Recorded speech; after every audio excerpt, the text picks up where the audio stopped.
পাহাড়ে ভূমি বিরোধ নিষ্পত্তির লক্ষ্যে ৮ সেপ্টেম্বর ক্ষতিগ্রস্তদের কাছ থেকে ৪৫ দিনের মধ্যে আবেদন চেয়ে গণবিজ্ঞপ্তি জারি করেছে পার্বত্য চট্টগ্রাম ভূমি বিরোধ নিষ্পত্তি কমিশন। কমিশনে গত এক মাসে বিরোধপূর্ণ ভূমির মীমাংসায় আবেদন জমা পড়েছে কয়েক হাজার। গণবিজ্ঞপ্তি জারির পর নতুন আশায় বুক বেঁধেছে পাহাড়িরা।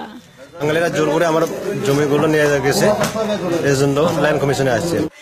তবে বাঙালিরা ভূমি হারানোর শঙ্কায় শুরু থেকেই এর বিরোধিতা করে আসছে, করছে বিক্ষোভ, হরতাল ও মানববন্ধন সহ নানা কর্মসূচিও। পাহাড়িরা আমাদের জায়গা ভোগ দখল করে নিয়ে তারা খুব সুখে শান্তি আছে, আমরা বহুত কষ্টতে আছি। গণবিজ্ঞপ্তি জারির পর পাহাড়ি ও বাঙালিদের মধ্যে দেখা দিয়েছে সংঘাতের আশঙ্কা। এই আবেদনগুলো যাচাই বাছাই করে যে আবেদনগুলো আমলে নেওয়া যায়, এই আমলে নিয়ে বিচার প্রক্রিয়া শুরু হবে। যে জায়গার উপর সরকার অবকাঠামো নির্মাণ করেছে, সেগুলো যখন কোনো ব্যক্তি তার মালিকানা বলে দাবি করবে, তখন সেই প্রতিষ্ঠানের কর্তৃত্ব সরকার হারাবে। অপরদিকে আঞ্চলিক নেতাদের মধ্যে বিষয়টি নিয়ে আছে আশা নিরাশার ছাপ। এই সংশোধনী দিয়ে কোনো পাহাড়ি উপকৃত হওয়ার কোনো সুযোগ আমি দেখি না।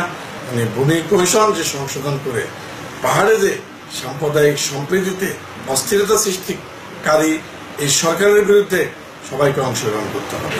18 বছর পর্যন্ত সরকার চুক্তি বাস্তবায়নে সে ধরনের ভূমিকা পালন করেনি বিদায় এখন মানুষের যে নেতিবাচক যে সন্দেহ অবিশ্বাসটা, সেটাও একদম উড়িয়ে দেওয়া যায় না। 1997 সালে সম্পাদিত পার্বত্য চুক্তির আলোকে গঠিত হয় পার্বত্য ভূমি বিরোধ নিষ্পত্তি কমিশন। অবশেষে চলতি বছরের 6 অক্টোবর পার্বত্য ভূমি বিরোধ নিষ্পত্তি কমিশন সংশোধন আইনটি জাতীয় সংসদে পাশ হয়। Bangla vision news desk.